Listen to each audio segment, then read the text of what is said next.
और क्या है, हम किसी की सफेद चमड़ी पर फिसल जाते हैं, किसी के हुस्न पे फिसल जाते हैं, किसी के जमाल पे फिसल जाते हैं। आखिरी बात जो कहने चला हूं उसको दिल में रखना, और जब भी किसी का हुस्न तुम्हें अपने से मुतासिर करने की कोशिश करे तो इस हिकायत को याद कर लेना। इस बात को मर्द औरत सभी याद कर लें, फौरन उसका तसव्वुर आ जाए। कुछ नहीं रखा है किसी में, किसी में कुछ नहीं रखा है। मरने के बाद मिट्टी से बदबू आएगी, सड़ेंगे, गलेंगे, कीड़े पड़ेंगे। ये हाल है लोगों का, अमल ही अच्छा नहीं है। पेट फटेगा, बदबू निकलेगी।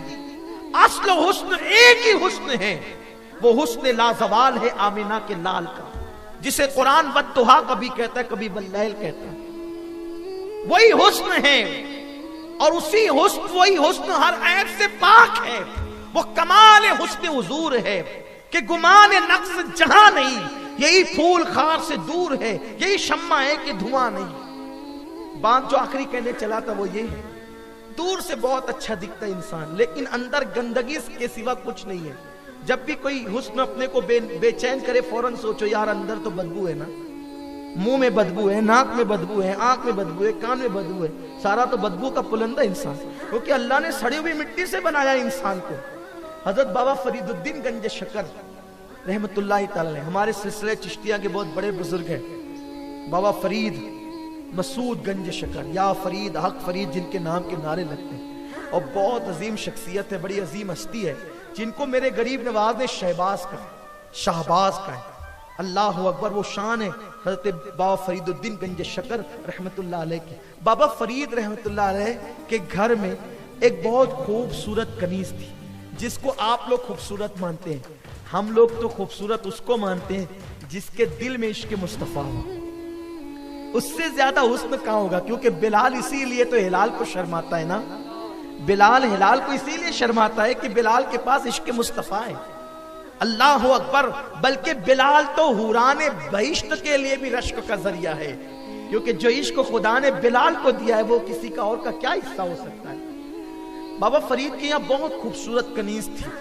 बाबा फरीद की खानका में एक शख्स मुरीद हो गया, और अभी जल्दी से मुरीदी में, अभी तरबियत में था। अच्छा, कभी ऐसा भी होता है ना कि कोई बंदा अगर किसी आलिम की सोबत में रहने लग जाए, किसी तंजीम से वाबस्ता हो जाए, वो कोई गलती करे ना, और तो देखो देखो देखो क्या गलती किया।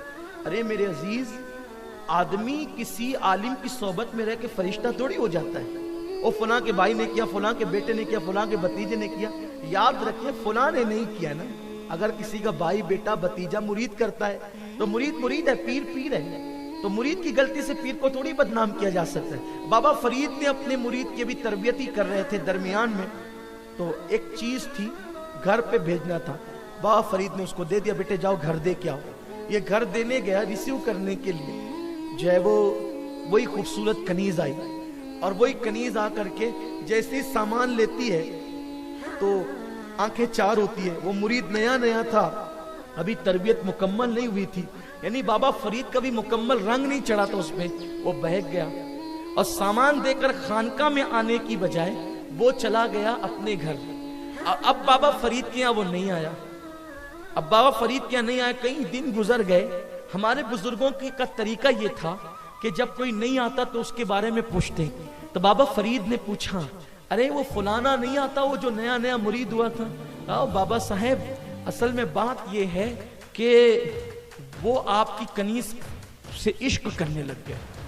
आपने कहा ओहो अच्छा ऐसी बात है, कहा इश्क करने लग गया, कहाँ? और उसको बुलाओ। अब उसको बुलाया, कहा बेटे क्या बात है?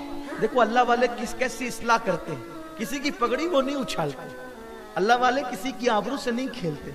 अगर किसी में गलती देखते हैं ईमान वाले की तो किस तरह इस्लाह करते हैं। बाबा फरीदुद्दीन गंज शकर रहमतुल्लाह अलैह ने कहा बेटे क्या बात है?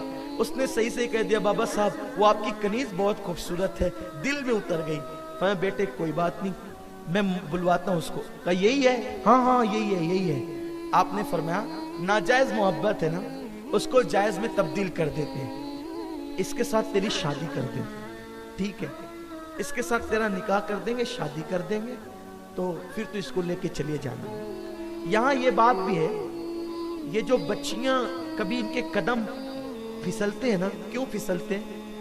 लड़कों से तो 1000 बार पूछा जाता है कि ये लड़की तुझे पसंद है कि नहीं, लेकिन लड़की से एक बार भी हम नहीं पूछते कि लड़का भी तुझे पसंद है कि नहीं। और बगैर पूछे उसका किसी भी जगह रिश्ता तय कर देते। लड़की कहती ना मुझे वो लड़का पसंद नहीं है, तो माँ अपना दुपट्टा उसके कदमों में डाल देती है, बेटी मेरी आबरू तुझे रखना होगी। अरे ये कैसी बात है? आपने लड़के से तो 50 बार पूछा कि लड़की पसंद है कि नहीं, लड़की से क्यों नहीं पूछते कि लड़का पसंद है कि नहीं? जबकि लड़की का भी हक है कि माँ बाप रिश्ता करने से पहले पूछे कि पसंद है कि नहीं, और लड़की को यह भी हक है, उसको पसंद है तो वो हाँ कहे, ना पसंद है तो वो ना कहे। हुजूर अलैहिस्सलाम ने अपनी बेटी का रिश्ता इतने खूबसूरत से अली के साथ जब करना चाहा, तो रसूल पाक ने पूछा फातिमा मैं तेरा रिश्ता अली के साथ करना चाहता हूं, तुझे पसंद है कि नहीं? लेकिन वो नबी की बेटी थी ना, जबान से ना हाँ कहा ना हाँ कहा, मुस्कुरा दिया और 2 आंसू निकल गए। हुजूर कहते हैं इसी का नाम इजाजत है। मुस्कुरा कर चुपके से आंसू निकल जाए, इसी का नाम। फिर फुकहा ने उससे जो वो सनद हासिल करते हुए लिखा भी है, रहनुमाई हासिल करते हुए लिखा भी है कि जब रिश्ता के मुतालिक पूछा जाए, अगर बगैर आवाज के बच्ची रो दे, उसकी खामोश आंसू निकल आए, तो उसको भी इजाजत पे महमूल किया जाता है। क्योंकि लड़कियां बड़ी बाहया होती है ना, बहुत बाहया होती है। लेकिन जहां हया का मरकज हो, बल्कि हया जा करके जहां इज्जत पाती हो, वो सैयदा फातिमा की जात है ना। आपने मुंह से कुछ नहीं कहा, मुस्कुरा दिया और आंसू निकल गए। हुजूर जब अपनी बेटी से पूछ रहे हैं, तो हम अपनी बेटियों से क्यों नहीं पूछते? क्यों बाप कहता है कि तुझे खानदान की आबरू रखनी पड़ेगी, हमने बचपन में जबान दे दी थी, हमारी जबान तुझे निभानी पड़ेगी। मैं कहता हूं क्यों निभानी पड़ेगी? जिंदगी उसको गुजारना है, तेरी जबान क्यों निभानी पड़ेगी? तू बाप है, बेशक बाप है, तेरा एहतराम है, लेकिन इस तरह बेटी पे जुल्म मत कर कि बेटी जान नहीं चाहती फिर भी तुम वहां रिश्ता कर देते हो। फिर क्या होता है, महीने 2 महीने साल 6 महीने जिंदगी गुजरती है और फिर बाद में सारे मसाइल शुरू हो जाते हैं। तो हम मसाइल तो खुद ही खड़े करते हैं। बहरहाल वक्त भी हो रहा है, तो अर्ज ये कर रहा था कि बाबा फरीद ने कहा कि यही कनीज है। उसने कहा जी बाबा साहब यही कनीज है। फिर हजरत ने फरमाया बेटे हम इसके साथ तेरा निकाह कर देंगे, लेकिन एक शर्त हमारी भी है, आज नहीं करेंगे बेटा, 1 हफ्ते के बाद करेंगे। ठीक है, बहुत खूबसूरत है ना ये, 1 हफ्ते बाद करेंगे। इधर उसको कहा जा तो शादी की तैयारी कर, उधर बाबा फरीद रहमतुल्लाह अलैह ने बहुत खतरनाक किस्म का जुलाब उस लड़की को खिलाया। और जब उसको खिलाया बाबा फरीद के सवाने में, तो उसको दस्त होने लगे, पाखाने होने लगे। और जब उसको दस्त होने लगे ना, जब उसको मोशन शुरू हुए जब उसको, तो बाबा फरीद ने कोरी हंडी उसको दी, कहा बेटी पाखाना तूने इसमें करना है। अब वो पाखाने पे पाखाना करती रही करती रही करती रही। आप जानते हैं सुबह से शाम तक अगर 10 मरतबा इंसान पाखाना करे तो अच्छा वाला आदमी मुर्दा दिखने लगता है, उसको सलाइन चढ़ानी पड़ती है, क्या क्या मसाइल होते हैं उसके साथ, पैर जवाब दे जाते हैं, चलने की ताकत नहीं रखती। जो हफ्ते भर पाखाना करे, जिसको लूज मोशन हो हफ्ते भर तक, उसका क्या हाल होगा? और वो भी हंडी में कर रही है।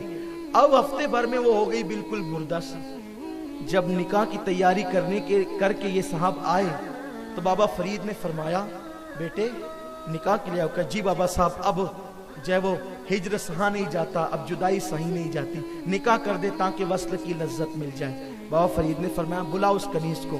तो 2 लोग उसको पकड़ के लाए, कहा इसी से तेरा निकाह करना है। कहा बाबा साहब मेरे साथ मजाक न करें, अल्लाह के बरगजीदा बंदे आप, मजाक आपकी शान नहीं बाबा साहब, ये वो नहीं है जिससे मैं मोहब्बत करता था। ये वो, बहुत गौर से सुनना मेरे नौजवान, रिक्शा में बैठकर, 2 व्हीलर पे बैठकर, गली के कोनों में छुपकर, छत पर छुपकर, बिस्तर में छुपकर जिन लड़कियों से तुम बातें करते हो ना, उनके हुस्न की बुनियाद पर मेरे दिल का दर्द सुन लो,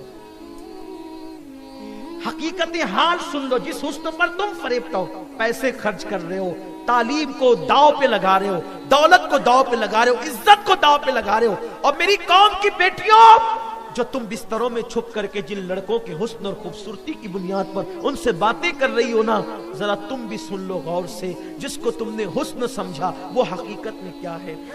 उस नौजवान ने कहा बाबा साहब ये वो लड़की नहीं है जिसको मैं चाहता था। बाबा फरीद ने फरमाया बेटा अल्लाह की इज्जत की कसम ये वही लड़की है, लेकिन चीजें 2 थी। एक तो लड़की थी और दूसरा लड़की की खूबसूरती और हुस्न था। दो चीजें थी। तू किससे प्यार करता था, लड़की से या हुस्न से? वो चुप रहा। फरमाया बेटा अगर तू लड़की से प्यार करता था तो ये लड़की वही है, और अगर तू हुस्न से प्यार करता था, खूबसूरती से प्यार करता था, तो हुस्न को मैंने एक ठिलिया में, एक हांडी में जमा कर लिया है, निचोड़ दिया है। उसने कहा वो हुस्न कहाँ है? तो बाबा फरीद ने वही हांडी उसके सामने पेश की तो उसको बदबू आई। उसने चेहरा फेर लिया और उसको उस दिन पता चला कि जिन बड़ी आंखों को मैं हुस्न समझ रहा था, जिन उभरे हुए गालों को मैं हुस्न समझ रहा था, जिन रेशमी बालों को मैं हुस्न समझ रहा था, वो तो ये बदबू है। और बाबा फरीद ने उसको समझा दिया हुस्न का फलसफा, हुस्न ये नहीं है, ये तो बदबू है। असल हुस्न नाम है इश्क मुस्तफा का, असल हुस्न नाम है ईमान का, असल हुस्न नाम है तकवा का, असल हुस्न नाम है परहेजगारी का, असल हुस्न नाम है अल्लाह की खशियत का, असल हुस्न नाम है इस्लाम और कानून इस्लाम पे अमल करने का, असल हुस्न नाम है रिज़्क़ हलाल खाने का, बल्कि मुख्तसर असल हुस्न नाम है अल्लाह उसके रसूल के हो जाने का। असल हुस्न इसका नाम है। और जिसको तुम हुस्न समझकर जिसके पीछे पागलों की तरह दौड़ रहे हो, वो हुस्न नहीं है। और जो हुस्न नहीं है, देखो सबसे झगड़ा मोल लेकर, इतने मसाइल करके अगर किसी खूबसूरत लड़की या लड़के से शादी हो भी गई और शादी के बाद उसके मुंह पे चेचक के दाग निकल आए, या वो बीमार हो गई, कोई मर्ज का शिकार हो गई, या लड़का किसी मर्ज का शिकार हो गया, तो फिर किस हुस्न को ढूंढने जाओगे? इसलिए याद रखो, इस हुस्न की तरफ जाकर के अपनी दुनिया और आखिरत को तबाह और बर्बाद मत करो। आज अल्लाह की बारगाह में सच्ची तौबा करो। अल्लाह हम सब की लाज रखे, कौम की बेटियों की इज्जत और आबरू को तहफ्फुज अता फरमाए। आज के बाद अगर कोई मेरा नौजवान, आज के बाद कोई मेरा नौजवान किसी से दिल नहीं लगाए, दिल मदीने वाले मुस्तफा से लगाए। बोलो करोगे ना इंशाल्लाह? क्योंकि जैसे मेरे सरकार हैं, जोर से कहें, जैसे मेरे सरकार है ऐसा नहीं कोई, हुजूर जैसा कोई नहीं है। इसीलिए उनसे इश्क करें, उनसे प्यार करें, उनसे मोहब्बत करें। दुनिया भी संवर जाएगी, आखिरत भी संवर जाएगी।